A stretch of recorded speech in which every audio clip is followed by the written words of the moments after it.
The Anatomy of Discipline, a monograph by Major Kevin S. Donahue, Field Artillery, an abridged version by Digital Design Online. Issues of Military Discipline, Introduction. This monograph aims to review the U.S. Army's concept of discipline, acknowledging its critical importance, but highlighting disagreements over its functions, development, and measurement.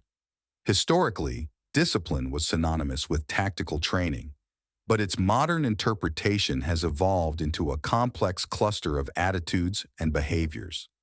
General S.L.A. Marshall noted the Army's failure to define discipline clearly, affecting its practical application.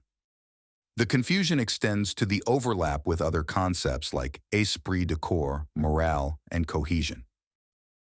Traditionally, the focus has been on visible manifestations of discipline, often measured by indicators like appearance or punishment rates, which can be misleading. Methodology. The need for military discipline is unique due to its life and death implications.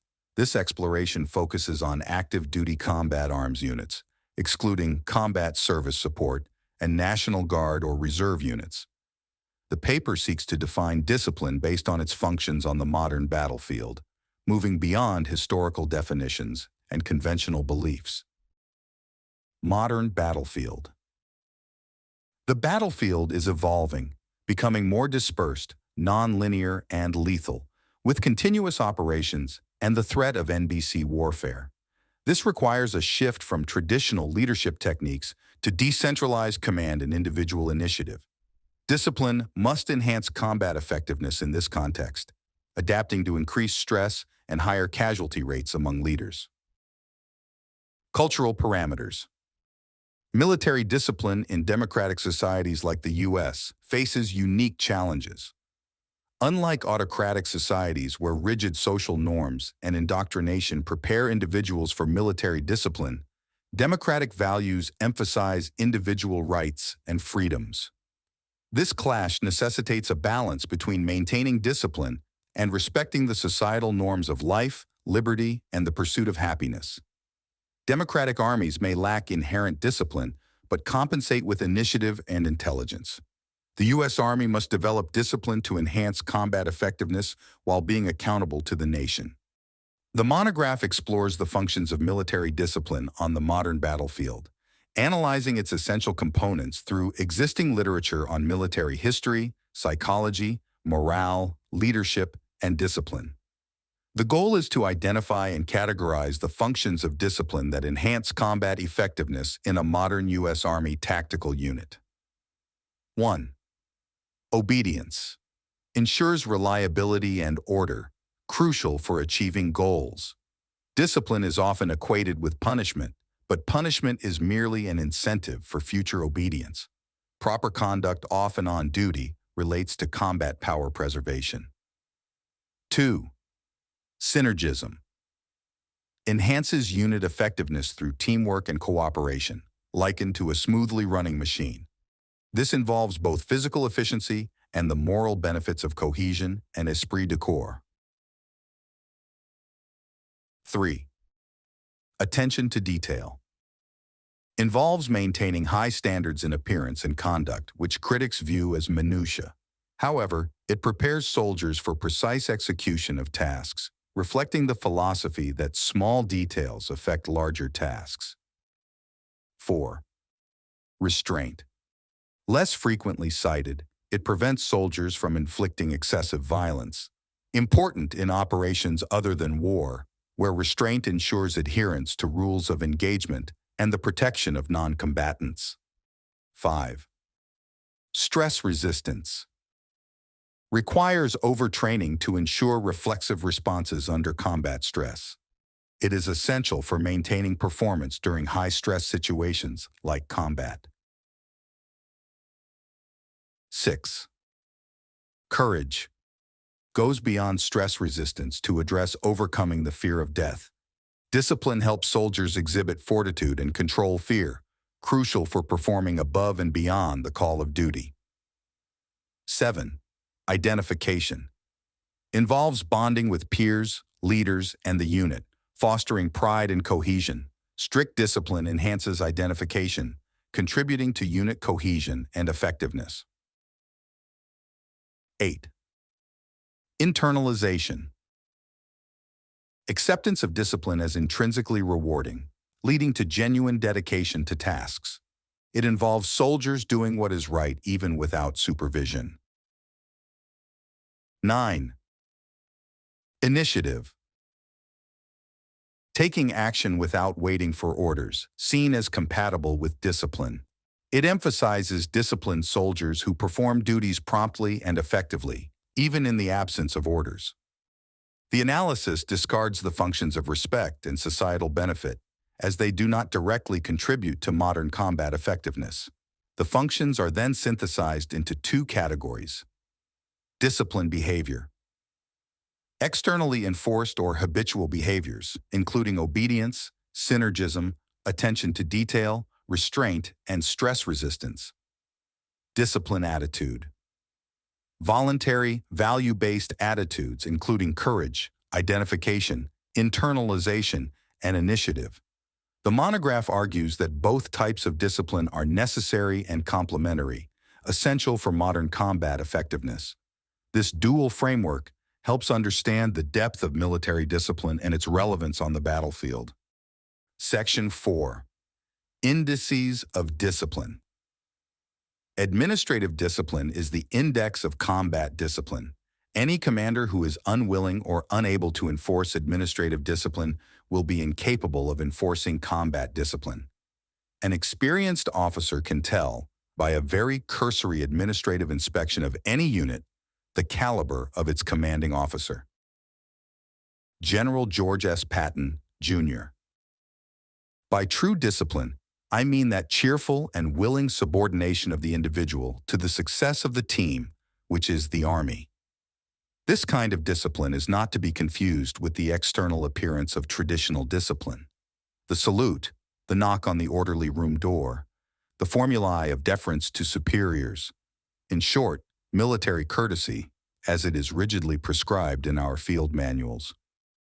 The latter have their place, particularly in the peacetime Army, but they are not the indices of the discipline which really counts. General Maxwell Taylor. The philosophical conflict apparent between the above quotations might have been resolved by contrasting the 1st U.S. Infantry Division's combat performance under both loose disciplinarian Terry de la Mesa Allen and strict disciplinarian Clarence Ralph Hubner. Yet the division was effective under both commanders. So how can such contrasting philosophies for measuring discipline be reconciled? This is a frustrating dilemma, but it is critical to achieve some understanding of how discipline can be measured before any attempt can be made to assess and improve it.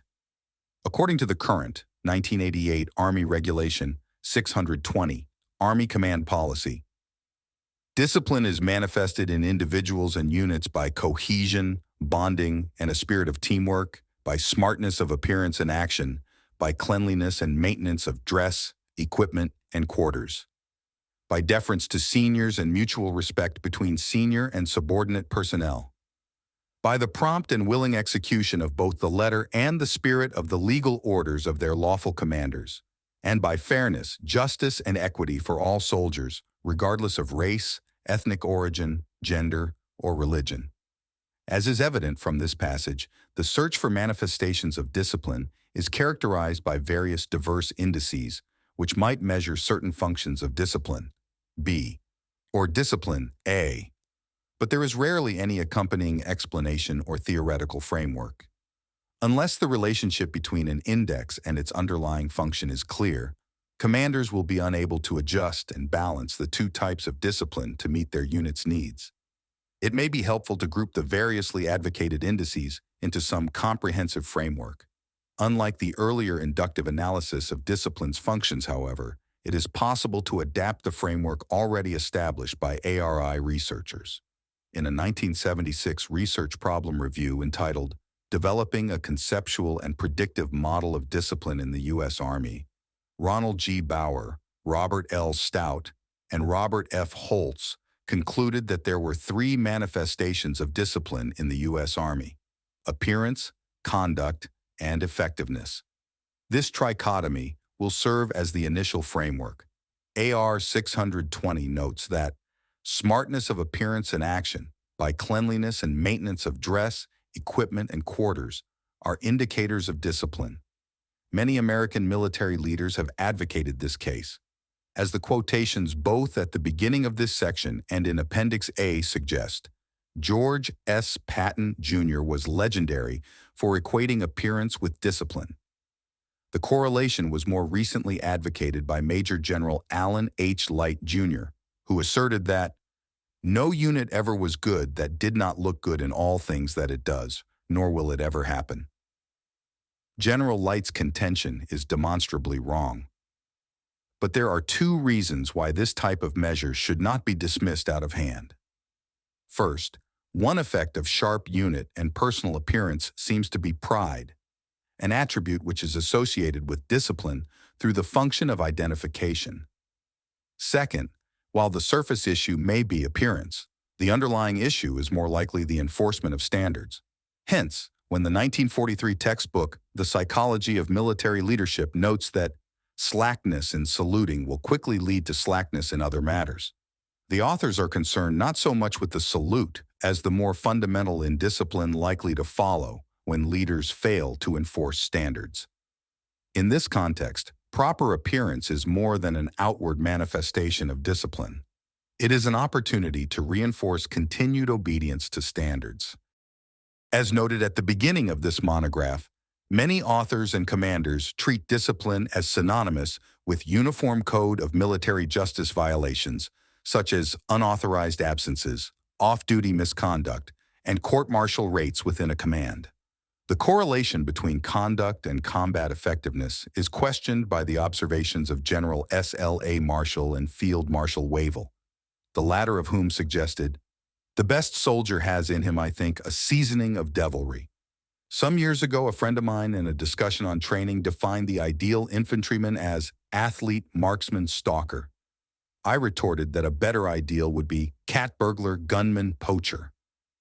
This popular Hollywood image of rough and tumble, hard-drinking, womanizing soldiers who give their COs fits but fight like tigers when the time comes seems compelling. Yet the tailhook scandal reminds all leaders of the danger of looking the other way, while the self-fashioned fighters indulge themselves in the rights of manhood. Colonel David Hackworth also carried this logic to an extreme. By his own admission, he sanctioned and participated in numerous illegal activities as a commander in Vietnam. Leaders who ignore regulations with impunity set the conditions to undermine their own authority. Unlike indices of appearance, there is considerably more public concern over issues of military conduct. Once again, while the direct cause and effect link between conduct and discipline may be tenuous, the underlying, possibly intervening issue of enforcing standards looms large. If the purpose of discipline is to ultimately ensure combat effectiveness, why not cut out the above middlemen of appearance and conduct and assess performance directly? This seems eminently sensible, but it may be impractical. Armies are not in combat often. When they are, however, the indices of appearance and conduct might prove little. Consider Andrew Jackson's recollection of the Battle of New Orleans. Reasoning always from false principles, the British expected little opposition from men whose officers even were not in uniform, who were ignorant of the rules of dress, and who had never been caned into discipline.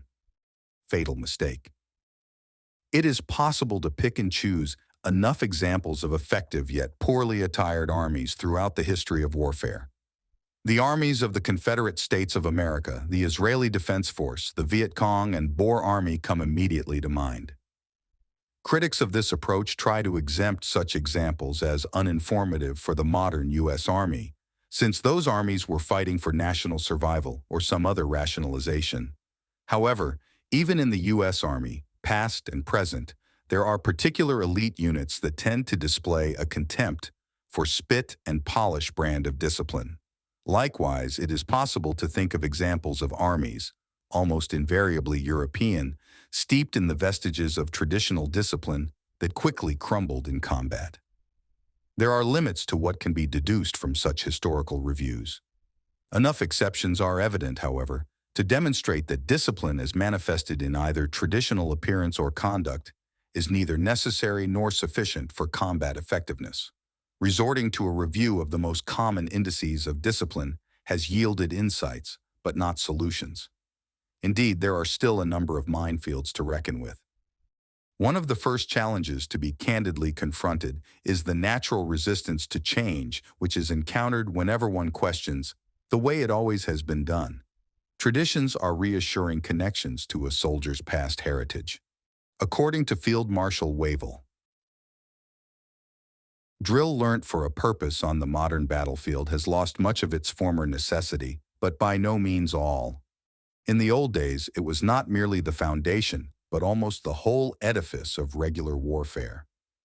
Even today, the sight of a dress parade is an emotionally stirring and intrinsically rewarding experience to many. Such affectations were evident in the history of European armies.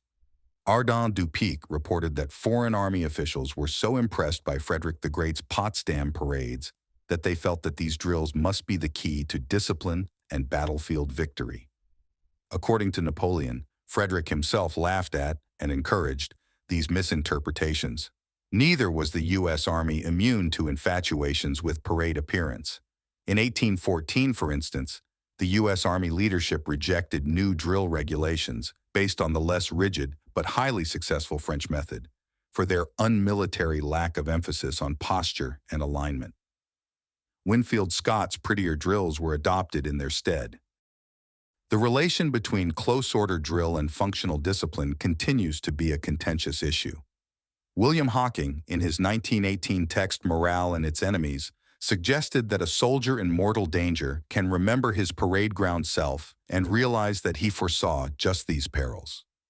To Colonel Mike Malone, dismounted drill retains utility as a metaphor teaching soldiers that, when one man gets out of step, other men may die. Yet the belief that drill is the perfect control metaphor for combat neglects the realization that combat is characterized by a willful opponent who attempts to subvert control. Hence, drill may actually work against effective preparation for combat. Beyond allowing tradition to focus attention on the wrong indices, another obstacle is the inherent contradiction of measurement. General Maxwell Taylor saw fit to provide clear caution on the outward manifestations of discipline by separating them from true discipline. His thoughts are echoed in Doctrine of the Period, according to the 1942 FM 2150. Military courtesy and discipline. True military discipline extends far deeper than and beyond mere outward sign. For example, proper dress and smartness of appearance, while desirable and conducive to good discipline, are not alone conclusive proofs of true discipline. Conclusions. This monograph undertook Lord Moran's challenge to validate various theories and approaches to the concept of military discipline. While there is much that remains unanswered, this investigation into the modern functions, limitations, development, and measurement of discipline has yielded a framework from which the following propositions can be drawn. 1. Multifunctional components of military discipline. Military discipline is a complex amalgam of psychological and physical components. These components, relevant on the modern battlefield, can be categorized into behaviorally based components: obedience, synergism, stress resistance, attention to detail, restraint, and attitudinally based components: courage, identification, internalization, initiative. These categories of discipline are labeled Discipline B and Discipline A, respectively. 2. Necessity of Discipline B and Discipline A. Discipline B is essential for military efficiency and may have historically been sufficient. However, Discipline A is also necessary for U.S. Army soldiers on the modern battlefield. Fortunately, the functions of Discipline B and Discipline A are complementary, not mutually exclusive. 3. Development of discipline. Both Discipline B and Discipline A can be developed in soldiers. During the initial soldier development process, it is necessary to emphasize the development of Discipline B. Without first acquiring discipline, B, functions, the attitudes embodied in discipline, A, will not alone make an effective soldier or unit. 4. Transition from discipline, B, to discipline, A. A soldier or unit proficient in discipline B can be developed into a better soldier or unit through the functions of discipline A. However, continued heavy reliance on leader behaviors that elicit only discipline B will lead to resistance and probably backfire, lowering long-term effectiveness. 5. Measurement of discipline. Most indicators assess discipline B behaviors since measuring discipline A attitudes is more difficult. Leaders must exercise caution not to ignore discipline A by constantly measuring only discipline B. More damaging is confusing indicators of discipline with developers of discipline, thus attempting to develop discipline through the mismanagement of symptoms. 6. Leadership actions and discipline development. Leadership actions reliant on the leader's coercive and reward power effectively develop discipline. B. Leader actions that develop discipline A are based on the personal vision, example, and competence of the leader. A leader who understands the difference between the two types of discipline and knows when each is desirable can more effectively promote the optimal balance of each. 7. Influence of organizational climate and experience. How the leader combines relative emphases on discipline A and discipline B is likely affected by factors such as organizational climate, unit mission, and the leader's own experience and comfort zone. This does not, however, provide license to replace advanced reflection on a genuine command philosophy with the mindless advice that it all depends on the situation. Leaders have a significant influence on shaping their situation. The Anatomy of Discipline, a monograph by Major Kevin S. Donahue, Field Artillery, an abridged version by Digital Design Online.